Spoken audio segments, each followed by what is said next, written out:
Wesley, welcome to the gang, man. Thank you. I'll be the one to take the risk to go and get them bands. I'll be the one to never sit and go and make a Hey, plan. man, it's your boy, man. Hey, what's up, bro? Got no time. Gotta keep a couple. Yeah, come on. Oh, okay. Oh. To the hunters, pledge allegiance, I Oh, we getting money now. You Right. a little Hollywood. Okay. I give it all to this mic stand. If it's been done before, then I know I can. I'm on the rise to trying to keep it level. She want my time. Okay, man, we ain't been on Okay. Okay. Yeah. Oh. Yo, what's the deal, y'all? Hope all is well. Welcome back to another episode. I'm Duke. I'm Omar. I'm Jalon. I'm what's good. Or Wes. Sorry, you want to start over? What? Keep that shit in. Hey. Welcome back to another episode of the #1 podcast in all of Los Angeles. Nice and neat. What's up, fellas? How y'all doing? We got a very special guest on today's episode. We're going to be doing something a little bit different. By the way, happy Black History Month. And we are celebrating Black History Month with you guys all month long. And we're doing it a very special way. Doing it in a very, very, very special way. Something nice and neat is never done before.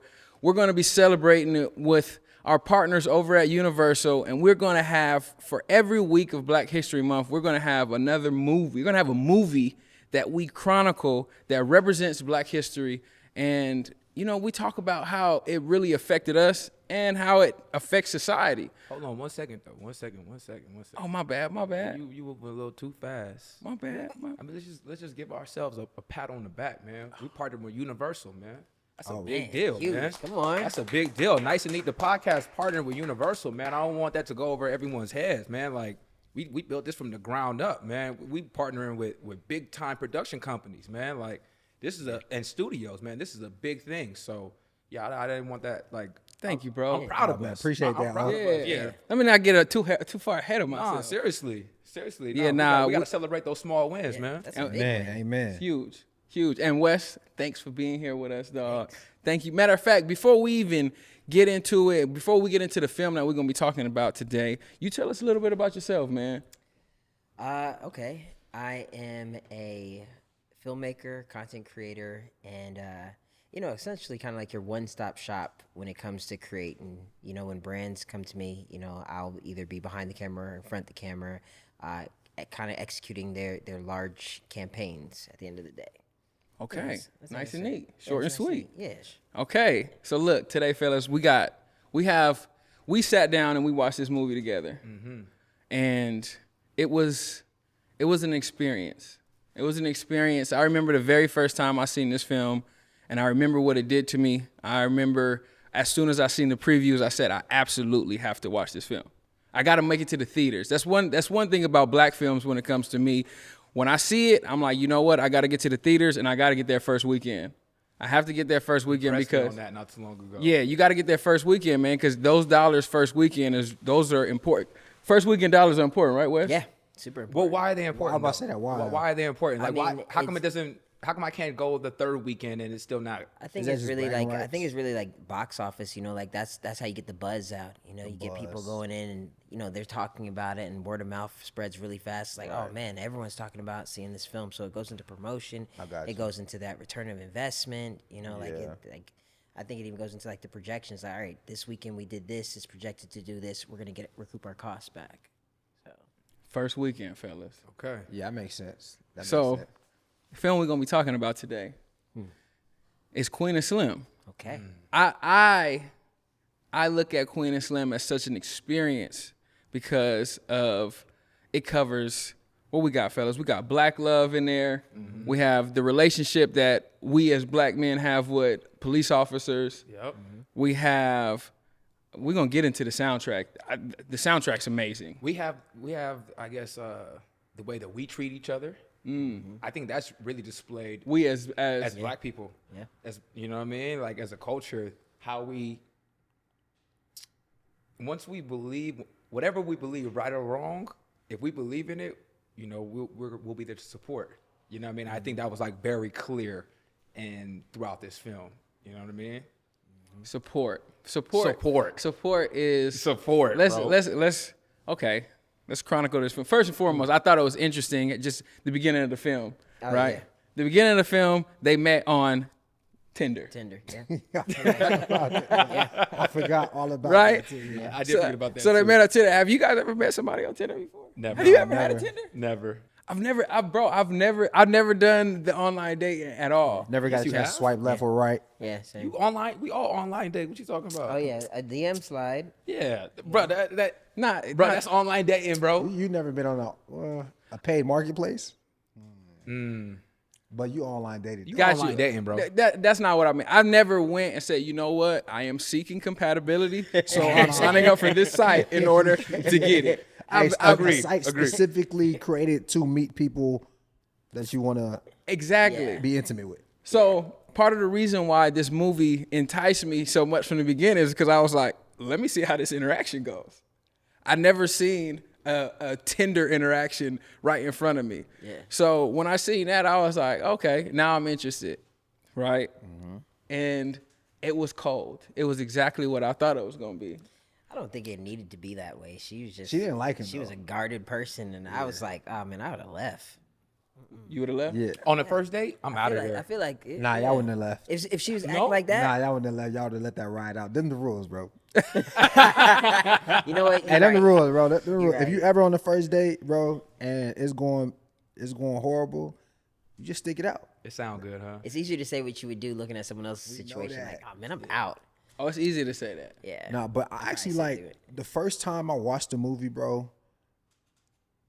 I thought like I was more just enamored with the story, right? Like just the whole story of, he killed a cop, it was self-defense, and they got away. Just the whole journey. But when I went back and watched it another time, I really got to just look at just the interaction between, did we even Queen and Slim? What are their names? That's Queen. what they refer to them as. Yeah. But they never actually say no, the they name. said the name They at the said end. at the end. At the end. At said the the end name when, at the after When the cops say that They they said found the them. name at the end. Yeah. When they found them. Whatever, let's just call them Queen and Slim. But like the interaction between the two, right? I started paying attention and finding like real life commonalities and things that happen between black men and black women, right? And some certain things were like struggle areas, and some things were like, okay, yeah, those are flourishing areas that happen all the time. You know what I'm saying? And one thing that I identified early on was like, I wouldn't say that she didn't necessarily like him, but like you said, she was guarded. And that maybe comes from a history of just being hurt, right? And it made me think about like how many black women go into dates or go into situations kind of wanting to actually be open, but can't. You know what I'm saying? And that was like the first similarity. Like, oh, okay, that's a real life situation. When you really like look at the movie and just kind of really dissect every scene, you start finding things that's happening in the real life that you didn't think about the first time. You know what I mean? And then it gets into like, the really, really meaty stuff. And just throughout the movie, I kept finding different things there and there. And then we get to the police scene and, it just goes from there. Isn't it weird that when things were just as fluid as they could possibly be at the initial Tinder date, she was like closed off, didn't really want to speak much. But the second like bullets start flying, she had so much to say. Even before the bullets started flying, she's already a defense attorney and she's upset because her client's getting the death penalty. So that kind of sets the premise of like what type of person she is. So she's coming off of having a bad day. But then, when we're inside the car, you could see her just kind of like building up, like just like, yo, this is unnecessary. I'm an attorney. Like this is some bullshit. You know what I mean? So I think, just watching her like slowly unfold in that and just kind of go back to her point that kind of like theme stated early on. I think that was important to see. And then, just kind of like us, we could see ourselves in that driver's seat. We already know that that anxiety feels like when we see the lights behind us. It's just like, fuck, man. All right, I'm doing everything slowly. Where Daniel fucked up was like, I was trying to think of how many different ways he could say, could you please hurry up? I probably wouldn't say, can you please hurry up? I'd be like, how much longer? But he was like, can you please hurry up? I'm like, oh, nigga, why would you say that? You know what I mean? I was like, damn. Even though it's a real thing. It's you a can real say thing that. though, but like we wouldn't say that. We wouldn't say, "Can you please hurry up?" So We wouldn't say that, bro. let me tell you You guys. want to say, this. could we please hurry? You wouldn't say that to the police. Look, let me tell you. Never say that, Let me bro. tell you guys this. No way. Right? We're also saying that in the comforts of sunny Southern California. Right? I would never say that. I listen, fellas. I watched the behind the scenes. And in that scene, they wanted us to feel how cold it was. It's freezing cold. It's actually when they filmed it that day, it was below freezing. So below freezing is 32 degrees. It's below 30 degrees, right? And when he was outside of the car, he legitimately, it was like, yo, it's cold out here. It was actually directors who were on the film who was like, yo, it's so cold out here. I can't even be out here for this scene. So when he said, like, could you please hurry up? It was like, yo, like, I just want you to have some empathy for me. And that was a real symbolism of our relationship with police officers. It's like, yo, Just come on, man. you can still do your job with me sitting in the car. Yeah. If you're going to give me a ticket, give me the ticket. But I'm trying to tell you to hurry up because there's nothing in these boxes, bro. I already told you it's There's shoes nothing in the here. car. You already going through my shit without a search warrant and all that. And like you said, he stammered to say it because it was like, I don't want to say it, but I am cold, and I just want you to be humane for a second. Yeah. Right. Could you please hurry up? Yo, but at what point though do we does it click to say to think like, okay, there's something about this cop, right? I don't know how long, like how many times he's been pulled over, but you kind of get the sense that, yo, there's some, unjust going on right now, right? Yeah. It's just From the like, jump, man. yo, just like, yo, like for whatever reason, I don't feel safe right now, right? And I feel that through his tone, through what he's asking me, right? I just feel that, and right now I feel like anything I say could trigger him. Yeah. Yeah. Right? And I don't think we have to live like anywhere to understand that, right? And I would say like we live in California. I think, for us, most people out here probably aren't as afraid of cops other places. I feel like the fear factor kicked in for him the moment he came to the window. Well, Nah, the minute the lights I came say, on. I wouldn't say the fear factor didn't kick in, but like everything is like in that moment for me, right? It's like, yo, like I'm not gonna say nothing crazy because I know he on edge. Yeah. Yeah. I just know he's on edge, right? And you just know like anyone with authority, they just can't wait to abuse it. Yeah. And I feel like he was in that situation. He just couldn't wait to abuse it. And he took the opportunity. For sure. But I also feel like, too, it's like, it's not about what we say, it's how we say it. Like, we know that just from the experiences with our women. Now, I know authority is a lot different, but like even saying, hey, officer, it is a little cold. Do you mind if I wait in the car while you finish searching? Regardless of what he says, like, he could have said it a different way. You know what I mean? To make the officer not feel. He said, "Can you hurry up? Can you hurry up?" No one want to hear Can you hurry. please hurry up? Nobody want to hear hurry. You know what I mean? Hurry is like demanding me. Yeah. You know what I mean? Where it's like, if I'm just like, hey, you can continue doing your job, I get it, but like, can I please just sit inside? It's really cold Would it right matter? now. Yeah. What, his tone? No, that officer was looking for something regardless. He was looking for something. He was Yeah, looking for something. smoke. But even with him looking for something, I still think there's always a better way to say. But you know what? The girl was also egging him on as well. Y'all always doing this. You Oh, know, yeah, he's yeah, like, yeah. oh, Nick, he's like, what'd you say? You know what I'm say? No. You want to say it again? I'm not talking to you. Like she was already egging the situation. So on what should we have if we're the man in that situation? What do we do? I think Do we tell exactly the woman what to be quiet? Yeah.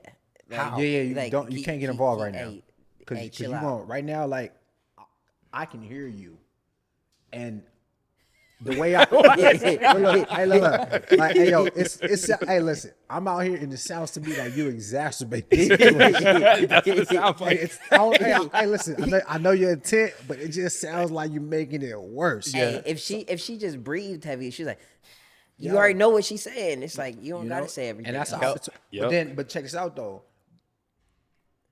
The dynamic though between them was new. Yes. It'd be different if Yes. she viewed him as a leader. Yeah. Now, if it's someone that knows you, and you say, "Hey, yo, babe, listen, just get in the car," she's probably just gonna have to be forced to just listen to you. You know what I mean? And I think in those cases, it'd be different. Yeah. When the movie, obviously, they just met, so it's just like, yo, like I don't know his capacity to lead or make decisions. Yeah.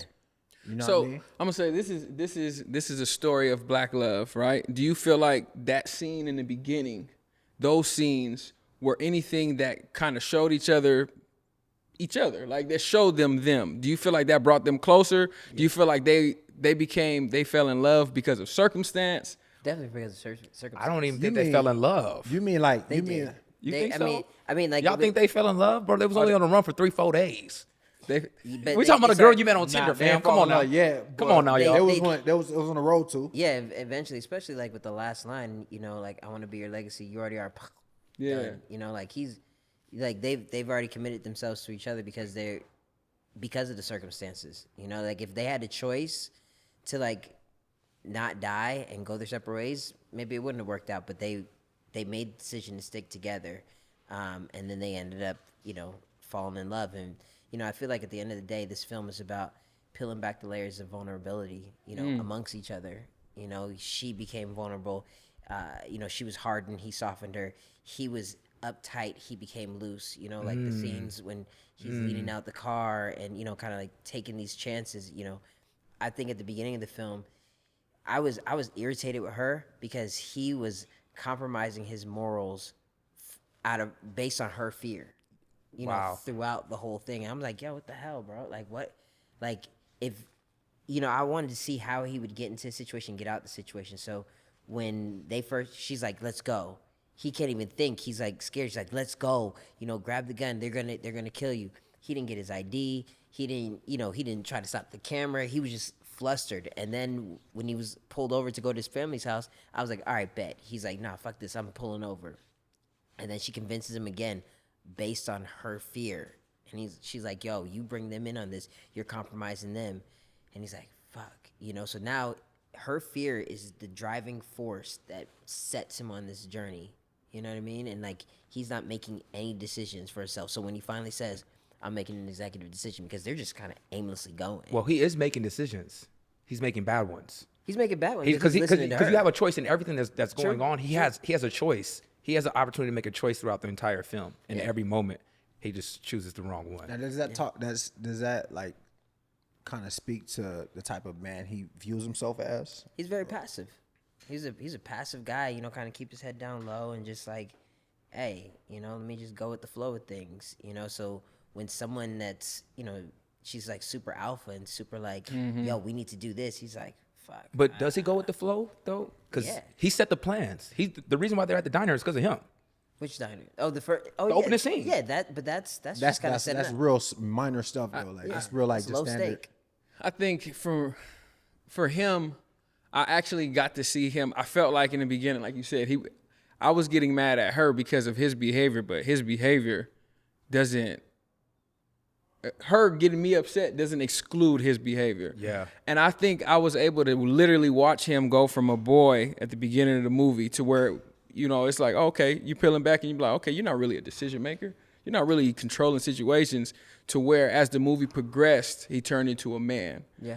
And a lot of that, back to what you were saying, as far as they were uncovering things about each other, I feel like she helped turn him into a man. Yeah. Through that process. She challenged him. She challenged him in ways he's never been challenged before. He still was living at home. At what point does that happen in the film?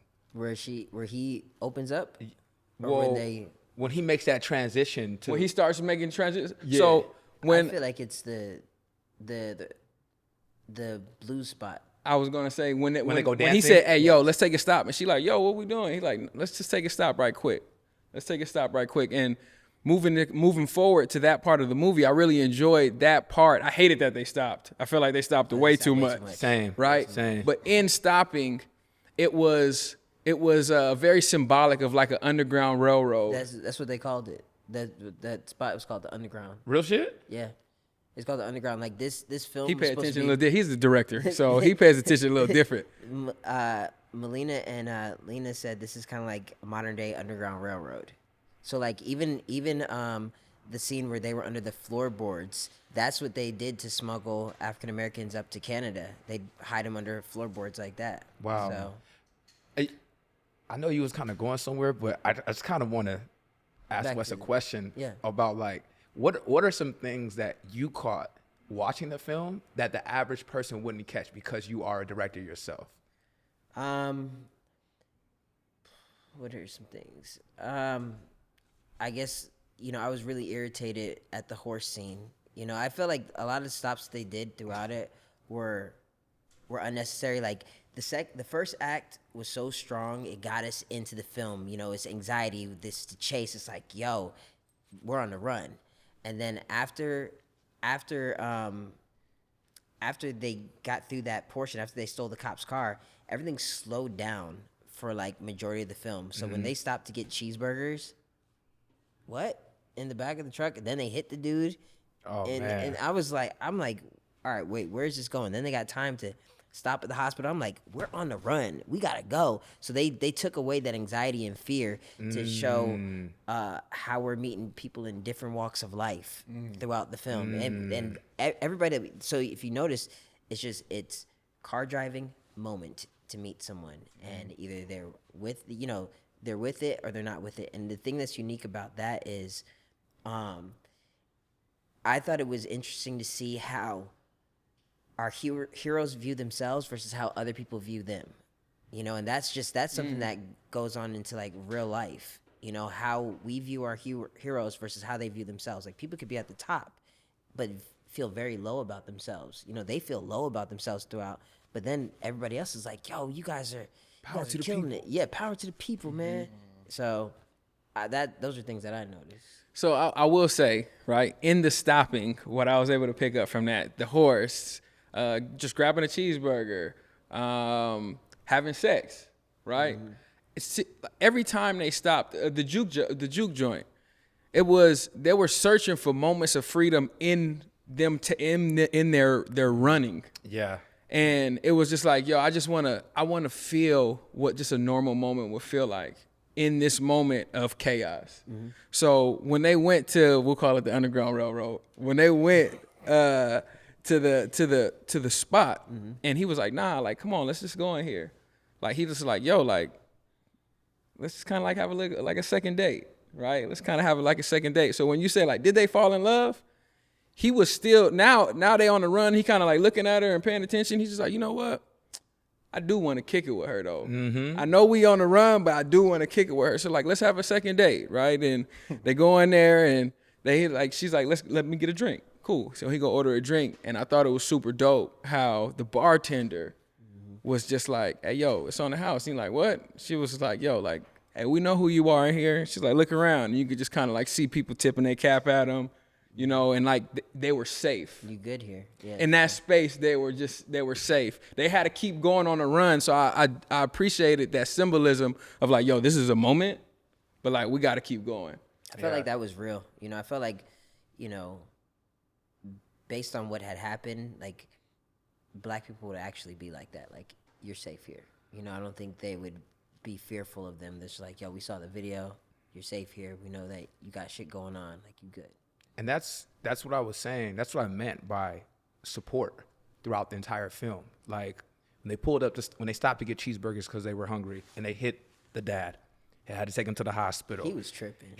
Right? He was tripping though, right? But what does he say when he gets in the car? Man, y'all really on some Bonnie and Clyde shit, right? It's almost like cop killers. Yeah. He's supporting it, right? He gets out the car. Hey, matter of fact, just drop me off right here. Yeah. Shit, his camera's up there. Let me go. I'll walk the rest of the way. He throw out the black fist as he's walking, right? The moment where they go into the Underground Railroad, right? It's called the Underground, guys. It's called the Underground, guys. Underground, okay. Okay. The bartender tell him, hey, you're safe here, right? Yeah. Or even going to her uncle's house, giving them cash in the car. Right? Or them going to homie's house where they hide underneath the bed. Like throughout the entire film, it was like, yo, even though I know this shit isn't right, we stand behind it, right? And it's like we're giving support for something that we believe is wrong, but part of us still believes part of it is right. Yeah. And we stand together in unity on that. You know what I mean? The mechanic, he wasn't with it. Say what? The mechanic wasn't with it. The he mechanic was like 500. And then it goes to show you that like, once the money get involved, some people don't we'll turn our back on each other. Right? So we all down to support. We down to support one another until money gets involved. Then it becomes a greed thing. I didn't look at it. That's an interesting viewpoint. I didn't look at it like that. Because he said like, I don't agree with y'all. I don't agree with what you're doing, but you got to get to where you're going. you know, but you still got to run me my money, you know, like. So I don't. Yeah, I think that's an interesting. So it's not like he was against it though. Yeah. I mean, he was. No, he said I don't agree, agree. but he's like, no, I'm not gonna turn y'all in though. Yeah, yeah. Like, I don't agree with y'all, but like, y'all still black people. Yeah. Right. But since y'all here though, I'm still a businessman. Yeah. You know, I still gotta run my business. So he's really impartial to it. What's the deal, y'all? Welcome back to the Nice and Neat Halftime Show. I'm your host, Omar. We're here sitting down, chopping it up with what Wesley, what's good, is in the building. We're breaking down Queen and Slim for Black History Month. Shout out to us for Black History Month. Shout out to us for partnering with Universal to sit down and break down these films for you guys. Really enjoying everyone's perspective on the film. You're going back and sitting down and watching it a second time. With this type of lens makes it all different. And I think it's creating a beautiful conversation here. So hope you guys are enjoying it. Really quickly too, let me just throw this out here right now. You know, it is Black History Month. So if you guys haven't already, head over to our website, niceandneatthepodcast.com. Check out our merch, support, join the mailing list, and just be on the lookout for any news that's coming in the near future. With that said, I'm going to swing it to Duke and get to one of my favorite parts of the show. That's Dim the Rules. Duke, talk to us, man. What we got? All right, so check it out. Queen and Slim. All right, so Jodie Turner Smith. I think that's her name, right? Jodie Turner Smith. The lead. You said what? The lead. The lead. Yeah. Okay.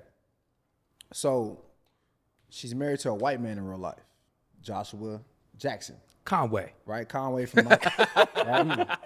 So Jodie Turner Smith is married to a white man, Joshua Jackson, who we love, right, from Mighty Ducks. Absolutely. If you guys, Which one was he in Mighty Ducks? Conway. Flying V. Oh, Conway. Oh, Charlie. Yeah, Charlie. Okay. Charlie Conway. So they're married. Okay, and I want to ask you guys, does it make the role less impactful, right, when actors that lead the role don't necessarily I don't want to say subscribe, but you know, it's not necessarily black love in real life, but it is in the movie. Does a role become less impactful to you or to society? Ooh. I don't care. You know, I mean, like, we're watching art, you know, imitate life. You know what I mean? So she's just doing her job. Yeah, I think it makes it more impactful. It makes it more impactful. Because she is in her bag. She is in her artistry, right? She's showing something that she doesn't even, I guess, display in her regular life. You know what I mean? So the way, her ability to embody that character, I think is, I think that's what makes it more impactful. I think it's still real too. You know, like she's a black woman living in this world. This is true you too. Know what I'm saying? So Right. I don't think it's that far of a stretch to talk about like being a black woman. You know, like that's really the conversation and who she is. You know, she's in love with a man, you know, but she understands the importance of protecting that black man, you know, in the film. So So it's like they don't lose no credibility. Yeah, I mean, speaking to the role, no, I don't think she loses any credibility because someone, on the other hand, could say Daniel Kaluuya is not an American black, so he does not know the struggle of what it's like. But I've watched behind the scenes, and he's had interactions with police officers. He's the one that sat down with Lena Waithe and said, "I need this role. I need this role. I've been there before. I felt that before. You know, I understand what that's like. You know, I may not understand these music of the soundtrack and things like that, but I understand." But it was just because he was born in the UK. You don't think he's experienced? no, he said someone. No, there's plenty of people who would say like he's not American black, so he don't know what it's like to have the experiences that we have here in America. And you know, we're talking about a role, and as far as the role goes, I don't think that takes away from her at all. Me either. Right. So I'm trying to figure out a way how to word this. Is there any understanding though, right, when black people can see a Queen and Slim and then look at her real life, or let's say a black people can see you know, I was gonna say Amari Hardwick, but he didn't play a role that, you know, that was Clear cut. specifically representative of black love, right? It was just more street guy. But in that realm though, right? It's like, yo, people champion you for this role and associate you with this type of lifestyle because of this role, and then they look at your real life and in something that's as sensitive as like blackness, you're not that, right? Do you guys can you guys understand why people would think that, or is there no kind of validity in that at all? I can understand why people would think that, but it's a dangerous thought. That's like saying that Serena Williams is in Black history because her husband is white. I got you. You know, and Serena embodies everything black.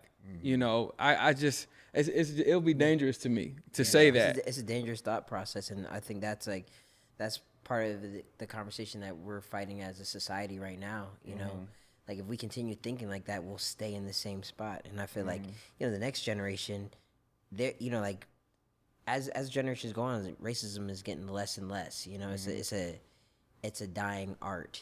You know, if you will. If we think in this type of way, we're just kind of keeping that alive. Yeah. I think it's more impactful when you play the role and then people step outside of the role and look at your real life and you're living what the role says. I don't think there's nothing wrong with it to not be that, but I think it's more impactful. Well, you feel me?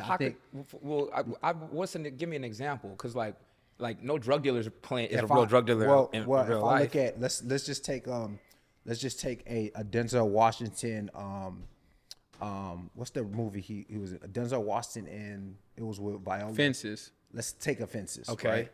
And let's take that role and let's take the messaging from that role, right? And then we look at his real life, and we could kind of just bridge the gap and say, yo, it feels like Denzel is that type of person in real life. It just feels like that. I could be wrong, but it feels like that. And then when I connect the dots, I'm like, yo, like it just, for me, it becomes more meaningful, right? It doesn't take away from anything if you're not that, but it just becomes more meaningful when it's everything just kind of aligns how we think it aligns, right? It's like a rapper rapping what he's going through, and it actually being the life he's living. You know what I'm saying? It's kind of like if a rapper is rapping something and it sounds great and it's wonderful art, right? But then we kind of look at the life and it's like, that's not consistent. It's like, all right, well, it was a good song. And then he's a good musician. I think that would come down to casting. Then, you know, like are we looking at a person that can perform or a person's like actual background? Like, yeah, but you know, they're really great, but yeah, but and to me, it's all about the performance. Again, it's a performance. It's not even a blame thing. It's just like, yo, you're just saying it's just a feeling thing. You know what I mean? It's just a feeling thing. Like we could see. Okay, let's take a drug movie or something like that, right? And let's say Al Pacino in Scarface. Okay. Right?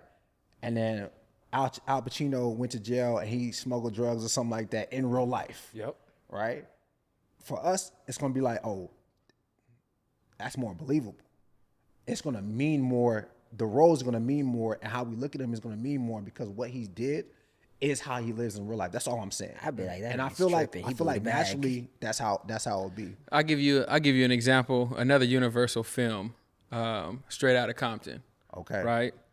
By using Ice Cube's son, we were able to really, really, and it's not exactly the same, Correct. but I understand what you're saying to where it's like, no, he knows what his dad did. He knows how his dad said it. Correct. He knows how his dad moved in this space. So as he plays this role, he can fully embody it. And then afterwards, even off of camera, we can look at him and be like, nah, like he really did that. It makes sense. It makes sense. That's all I'm saying. But So what you're are we for the saying? parallels. But what are we saying? You don't think that she ever dated a black man, because that's all she did. That's all she did in the film, though. No, she went on a date with a black man. Nah. That's true. That's all she did. So what are we saying? Well, it's not about the date. It's about what the movie represented, right? And the movie represented, like a black person experience, a black experience with two black people, right? And it gave you the assumption that you just say, yo, I think they fell in love, right? That's just the assumption, right? So then you can equate it, you could take so many different things from it, but just ultimately in the end equate it to black love, right? Yeah. That's it. And I just like, I be thinking about that sometimes, right? Wonderful job. But I don't think it takes away from what she did though. But I think that when it matches up in real life, it has a different profound impact in my opinion. It's like when we talk about music, like can you separate the artist from the art? Right? When we got a guy who's rapping about street stuff, like Duke was saying, and he really living that life or he has lived that life, it's way more impactful than, when you hear somebody who you like, you just rap. All I'm saying, it hit harder. That's why put like that. That's it. It hit harder. That's it. Yeah. It's not taking anything away, but it's saying like, if you got 100%, this will give you 110%. That's it. That's it. Not saying that she did it. I think she did an incredible job. I think she did an incredible job, and I think she's dated black men. I think she did too.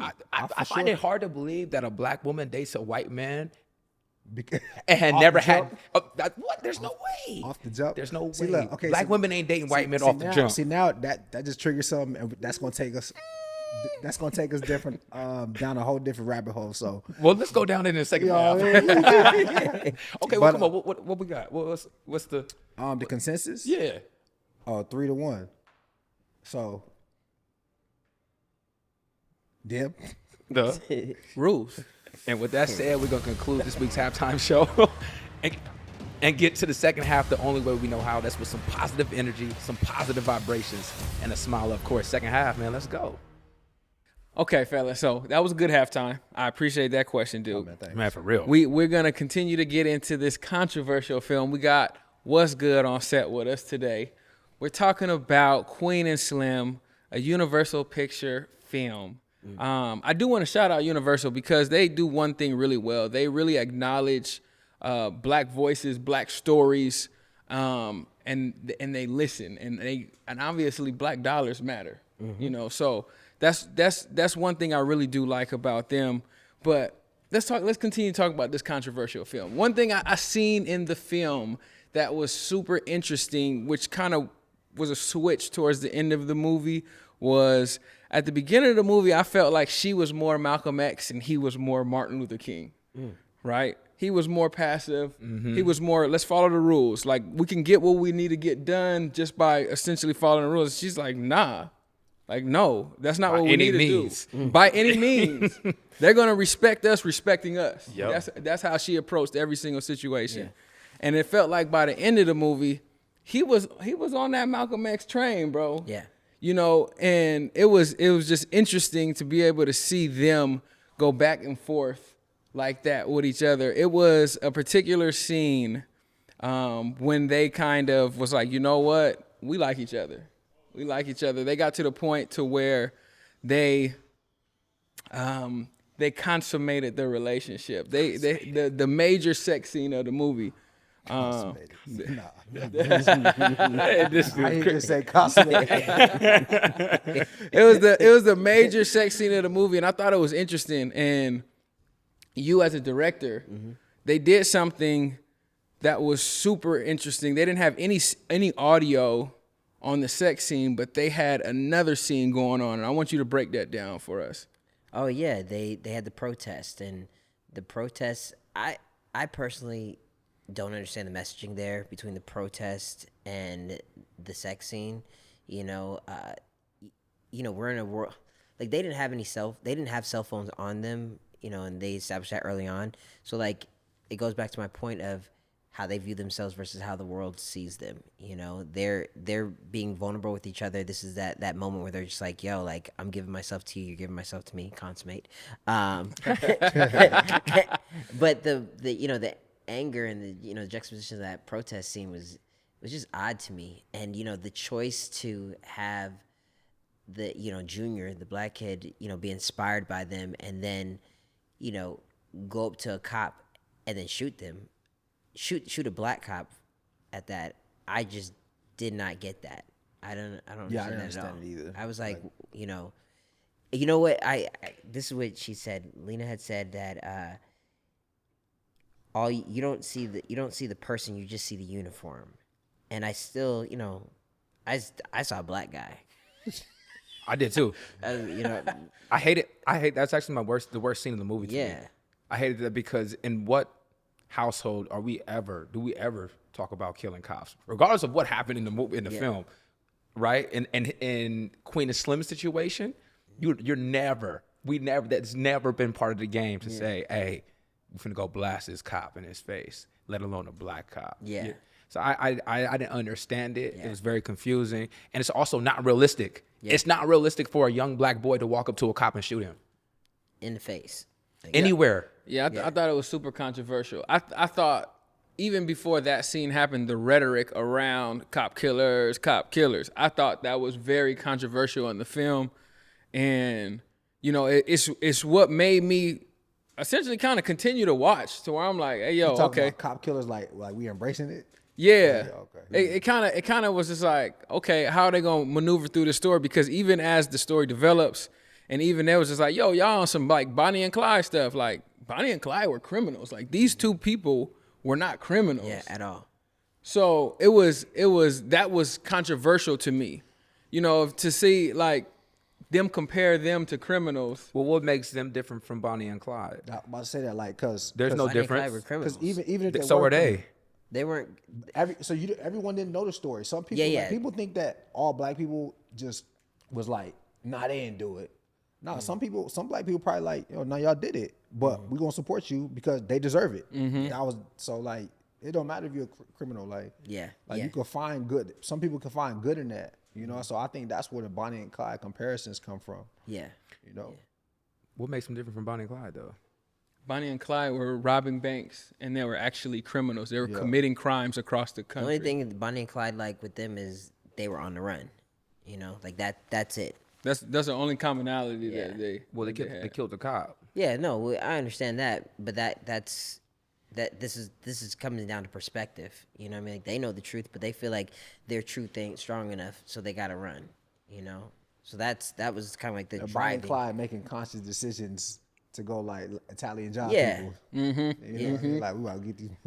And that's why I just felt like that was kind of dangerous to use that rhetoric around it, because it's like you're saying, like what's the difference between them and them? Like they weren't criminals. So now if you create the narrative that, oh, they're like Bonnie and Clyde, in your head automatically as you're receiving it, you're like, oh, they're criminals too. You're not even considering that it's a possibility that they're not. But that, you see how the news spun it. You know, the news spun it like, yo, they're on the loose, they're armed, and they're dangerous. That's what they said, not knowing the full story. You know, it's just kind of That's like, what this the is news what it do. is. So I think it's interesting that they use, like, you know, the inspiration was, you know, Tamir Rice, he went through, Sandra Bland, like those are the inspirations behind this film. And, you know, I think Jodie's character, she's supposed to represent, you know, the black woman that went through that thing. So it was like kind of like a nod to them. And, you know, another thing that was, I don't want to go to the end. I'm about to go to the end. My bad. No. Take us there. Okay. He said, yeah. Take us there. Like there was no, like they built us up.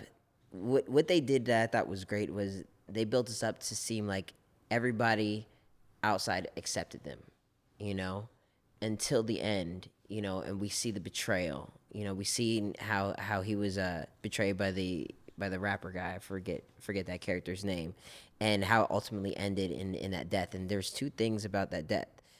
One of the things that they did in this film was the only person that ever got hurt was the girl. She got shot in the leg, she broke her arm out the window, and then she got shot in the heart. He didn't get shot once. And I thought that was interesting, just kind of like her taking on those scars. The other thing was him picking her up and pushing forward was like, what did they compare that to? I forget what they compared it to, but this was him like taking, let me see, I wrote it in my notes. Sorry. Like a sacrificial thing or something like that. It was hold on. It's a director. Okay, it was the message then was like symbolizing standing up and pushing forward. Like, yo, like I'm gonna walk through this fire, you know, regardless. You know, like even though she's not here, this is my legacy. I'm still gonna push forward no matter what they say. So that's what, I thought that was interesting at the end. I thought that ending, it couldn't have gone any better. Like I wanted them to escape, but like seeing them like have that glimpse of hope, like, oh shit, they about to be out, and then the cop cars coming at the end, I was like, oh shit. I want to come back to Buddy. Which one? Buddy who ratted him out. Essentially, That goes back to O's point, Right. about the bread. I thought that part was so discouraging because it was the closest thing to symbolism that I could see. Like, you know what? It's some money on the line, or I could help one of mine. Let me take this bread. Because I don't know him. Go grab this Because I don't bread. know him. I'm $500,000 real quick. Yeah. Shit. I'm not looking out for my con. I'm looking out for the people that I know. No, he looking out for himself because he said, I always feel like someone trying to kill me. He says it in the car. Like, He does. Shit, man, I always feel like someone trying to kill me. And he passes the blunt, like the olive branch. Like he played us. He played us. Hey, what percentage of black people you think making that decision? What decision? That's a good question. Like the decision to give fugitives up for $500,000. Because that was the number, right? $500,000. Yeah. Nah, not think just it was fugitives. 250. Rephrase that question again. you Like, said it what, right. Like what percentage of black people you think would make that decision to give them up to the cops? Like in real That's a hard life. question. I would probably say more than half. I'm gonna say 85%. Yeah. 85%. 85% of people, bro. So that's a good percentage. I give it an 86. Hey, There. I'm gonna. What you say? I say around 80% because our circumstances. That's Yeah. sad. You got to look at our circumstances. It's like, Yeah. like we come from, a lot of us is in really bad circumstances. And like when we in those circumstances, anything that's going to help us get out of them or progress a little bit, whether it will or not, we're going to probably take those chances, especially like, how many people walk around and say, man, I don't know them. Yep. Fact. That's not my family. Yep. Even family, you probably give up. Yep. There's a lot of people that get their family up. So if you walk around saying I don't know them, them people, you got a price. You got a price. You got a price. You got a price. I mean, historically, black people got have a always price. had a price. Had a price. Yeah. And I think that's the super unfortunate part, and that's the part that will always hinder us from moving forward. Because if you're saying I'm not willing to sacrifice in order for us to get ahead, but I'm willing to do what I need to do for me to get ahead, we as a people are never gonna get ahead. It's never gonna happen. And for me, when I seen him do that, it was like, that was so real. Because that right there is the narrative all the time. The officer lifting up the gate, like, that's like, oh man, go ahead. And we look at it and we be like, oh man, I'll do that. And they kind of strung us along, like, oh, give you a couple of drinks. Oh, I'll give you that. Okay, cool. Now would you turn down 500,000? That's different. That's different. And then That's when shit now changes. it's like, That's when shit changes. It's hard to abandon like that black. It's hard to abandon like what just makes sense for you. Yep. but look at all of these things. This is probably this lady's bar. So she like, you know what? I could give some drinks away. This is still coming out of her pocket, right? Right. This is this man's job, the officer. And he was like, I'm willing to lose my job for this, but it's all good. But when you see that cold hard cash in your face, Don't forget the mechanic. The mechanic shows it kind of. the mechanic was like, okay, cool. I do the job. I ain't gonna turn y'all in though. I do the job. And I'm charging a full price. And I'm gonna charge you a little extra because you want me to expedite the time. yeah. Yeah. Right? But then, you see that cold That's hard crazy. cash in your The face. mechanic is actually the turning point. And when shit started to change, and you started to see, oh, well, everyone doesn't feel the same. That was the first time we saw that. That was the first time we saw that. And then Buddy turns him in. Well, I think it's important to understand that all black people don't have the same agenda. True. We not all at the same time. Black people. The thing I like about black people is we're so multi-layered. You know what I mean? We're not what you see.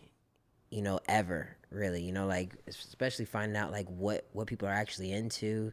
And I think this film doesn't really do a big job at like showing like how layered we are. Like everyone was kind of like, I got you know what I'm saying? Right, like, right. but there's so many different layers to us and so many different personalities. I feel like, the film could have taken.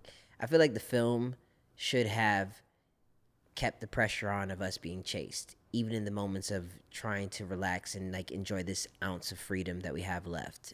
You know, I feel like that would have kept, you know, that would have kept the anxiety going from that first act. Like, oh shit, it's on. You know, that cop killer part was in the trailer. You know, like it's like, oh shit, they're on the run. They might have a shootout with some cops. You know, but they don't want none of that. Like, get your goofy ass off this horse. Yeah, what are you doing, the bro? horse scene. I was like get off this. the horse. Another scene I hated.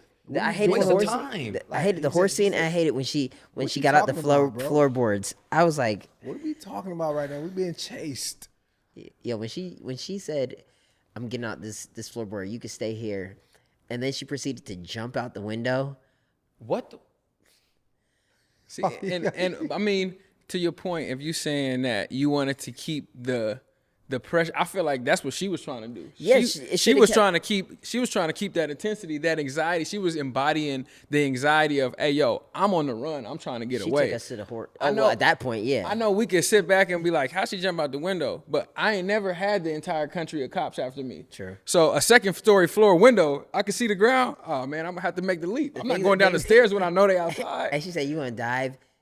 Soften the cushion with your landing by bending your knees." And she didn't do none of that. She had broke her stiff arm. legged I was and like- all. I was Hey, like, come "Oh on. man!" I mean, this is coming from NFL athletes and a judo champ. So you guys, She got to be able to fall and roll. y'all a little Yeah, hard fine, on her bro. right now. You're a little hard on her right now. But as far as getting to the end, and you know, when you said the part of I want to be your legacy, and he was like, you already are. That made me understand again, unfortunately, why the little boy went out and he shot the cop. I know it was a black cop, but he continued to tell them, I want to be remembered. I want a legacy. Yeah. I want to be remembered. I want to be remembered forever. And in that, like, this whole movie was like about legacy, but like you said, they were in it, so they didn't see it. They didn't see like, yo, we're going to be remembered forever. They're just trying to get out. They're trying to get to this plane and get out of here. They're not trying to be remembered forever. Even that though, like the thing about them is obviously this film was a series of dumb decisions, but they didn't give themselves a fighting chance to even defend the decisions that they made, from putting the cop in the trunk to, you know, whatever the gas station guy could have said about, he pulled a gun out on me, he could spin that any way he wants, to this kid where they're like, yo, a kid that seen you guys, took your picture, he shot a cop. Did you guys influence him to do that? They're like, no, but like, this is all perspective. Like, it looks like you did, you know? So they didn't give themselves a fighting chance in just the shit that they were going through. They hit a guy with a car, you know, like, it's like, Yo, before we get out of here, I do want to ask y'all this. Yo, early in the movie, she made a decision. She said, "Yo, let's run." He's like, "Nah, I don't want to run," but like they ended up running. Okay. Should women kind of naturally, like, in just moments where we're just unsure, should women kind of fight that like urge to kind of control the situation if there's a man involved, and kind of put the responsibility on him should to they? make a decision, or no?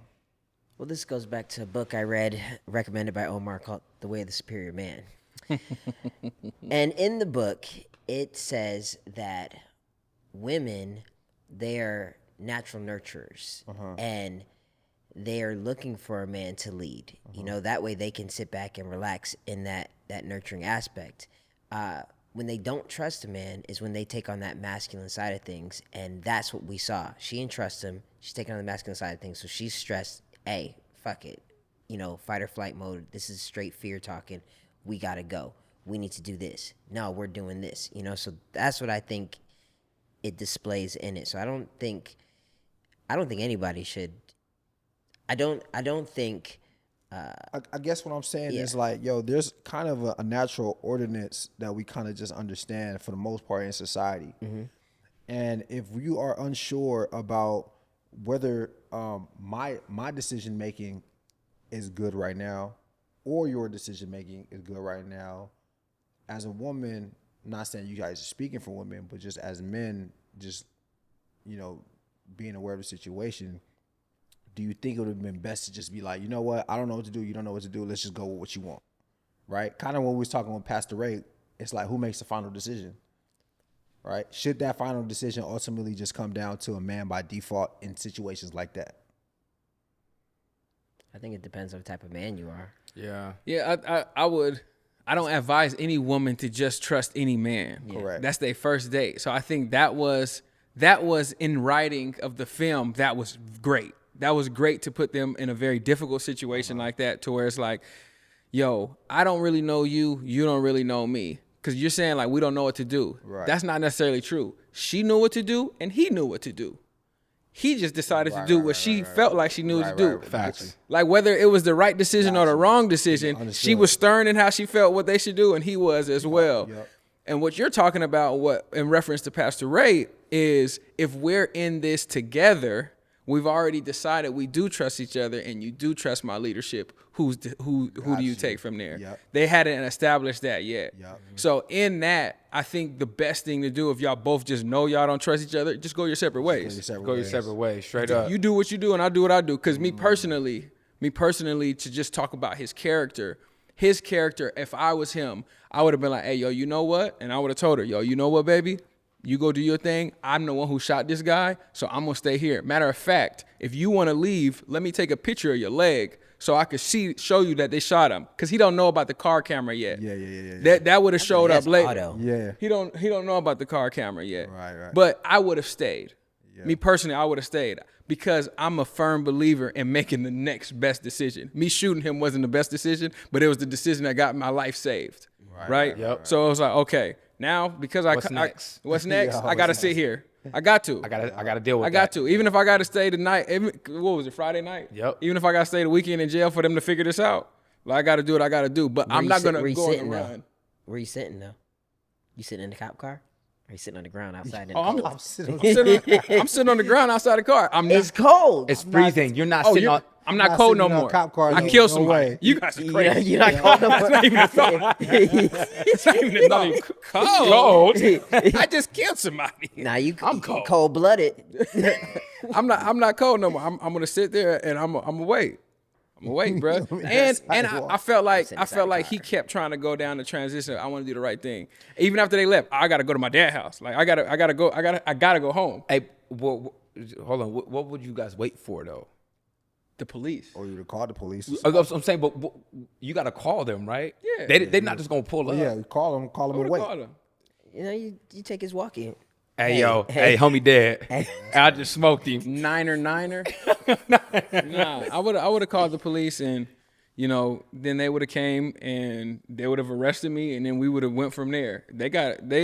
Then just like on the news, they seen what happened on the camera. The fact that they ran made it seem like more happened than what you guys are saying. Yeah. Why'd you guys run? That's always a question. Why'd you guys run? Yeah, but given the circumstances and, just kind of like the, just how it is, like how she spoke about cops, it was like a gang, you know what I mean? So like you have all them cops out there for two people, they're being named armed and dangerous. Like the cops are going to come in like, yo, regardless of what happened, you killed someone, you know what I mean? They wasn't armed and dangerous until they left. They wasn't armed and dangerous. But they wasn't armed and dangerous until they fled the scene. If you flee, if I know somebody got killed and they flee the scene, they're criminals. You armed and dangerous. You're armed and dangerous. Like that's just what you are. Even But if you ain't got if I pull up, I see somebody's dead, and I see you sitting there, I'm gonna be like, okay, what happened here? No, put your hands on your head first. Yeah, for sure. Yeah. But you still got your life. Like when you flee, there's only one way out of that. Like, and that's what the foresight wasn't clear enough to understand that aspect. Nah, of the man, situation. we get killed for less. Yeah, I You know what I'm understand. saying? But what I'm saying is, if we keep driving that narrative that, hey, even when we do something bad, even if we do something and it wasn't bad, we still got to run as if we did something bad. That's what the result is going to be. Yeah. We have to stay rooted in our decision. Yo, I didn't make a bad decision. But I'm not. I hear you, but that's But even maybe like he gave her too much power though, because He did. He gave her too much power because that's a thought process. But she said, "Nah, if you stay, they're gonna kill you. Or if you stay, your life is over." Something that's what I'm just saying? like That that was- is like when we're in a group, right? Say we're in a group and then we see someone running. We see a group of people running. What do? We run with them. Survival. Every time, you know, like it's straight survival I mode. see what you did there. That's still for safety, okay? Because if you run, you could be running away from something that could hurt us. But in that, They were running for safety though. they were running for presumptive safety. Okay, real quick. All of us. What's one reason you would recommend for someone to go watch Queen and Slim? I would recommend going to see Queen and Slim for a perspective on the Black experience. You know, I think they did a good job on a, you know, potential like life-threatening experience, and I think that you know, color removed, everyone can relate to. Yeah. Yeah, I think the Black experience in this movie is great, especially sometimes when people just like, oh, you know, well, what did you do to get this cop to act this way? You know, I don't know about in other states, but in California, especially in Los Angeles, the side of a police car says to protect and serve. So that's what's ingrained in the people, right? So when you hear something happen to somebody that a cop did, it's like, well, what did he do? Because the cop's job is to protect and serve. Yeah. So there's no way he could have did something to you. This movie is a great depiction of no matter what you do, if this cop wants to implement his forcefulness on you, you can't do anything about it. You just can't. And he just acted that way simply because of his skin color. Yeah. I would recommend this movie because I would recommend people go see this movie if you're into Black love adventures, right? Because as you guys, you know, alluded to all episode, you know, it is a love story and it's a Black love story and it's full of our own adventures, where it be our Black experiences with the cops or how we party, right? And how we get down. And I think we could all, even though it ends terribly, which I was reminded of when we watched it this time, that why I haven't went back to rewatch it, it still makes you feel good. It still makes you feel good until the ending, of course. Yeah. And even the ending gives you a bittersweet, but you felt good throughout the movie, you know, about their initial link up and how they were able to build their relationship over the course of 4 days to be in love and go through all that adventure. So, yeah, that's why. Yeah. I think that people should go watch the movie to be reminded that, you know, we can go further if we work together, right? As Black people, as long as we support each other and look out for each other and really focus on uniting, then we can go further. But the minute we decide to do our own thing or be a single link, you know, a lot of things can go wrong, right? That shows up time and time again throughout the movie. Like we talked about throughout the journey, a lot of Black people were helping them, and then at the end, someone betrayed them, and that's kind of just a microcosm of, you know, our society. You know what I'm saying? So I feel like the movie did a great job of reminding us that, yo, like, hey, if we want to go far and if we want to be able to just have longevity and be safe, then we need each other. Otherwise, we don't have no shot. That was a good message right there. Absolutely. But that's all we got. That's all the time we got, y'all. Appreciate Wes for joining us, Yeah. blessing the couch, man. Thank Finally. you so much. Thank you, guys. Wes, Yeah, where bro. can they find you on Instagram or socials? You can find me online every place at What's Good, WUZGOOD. Yeah, I'm on everything. All right. Appreciate you guys for tapping in with us. Make sure you guys are keeping up with us on all social platforms. That's Nice and Neat the Podcast on Instagram, Facebook, TikTok, Apple Podcast, Spotify, Patreon, Twitter, all that. So please make sure you tap in. Let us know what you thought in the comments. Make sure you're following us. Follow Jalon at just.Jalon, Omar.Bowden, and myself at Duke. Tap in with us next week. I'm Duke. I'm Omar. I'm Jalon. I'm Wes. What's good, Armstrong? And this is another episode of Nice and Neat, and that's that on that. Peace. I'll be the one to take the risk to go and get them bands. I'll be the one to never sit and go and make a plan. Knowing my mother getting old now, got no time. Gotta keep a couple for the road, the rest get left behind. Yeah. To the hunters, pledge allegiance, I stand.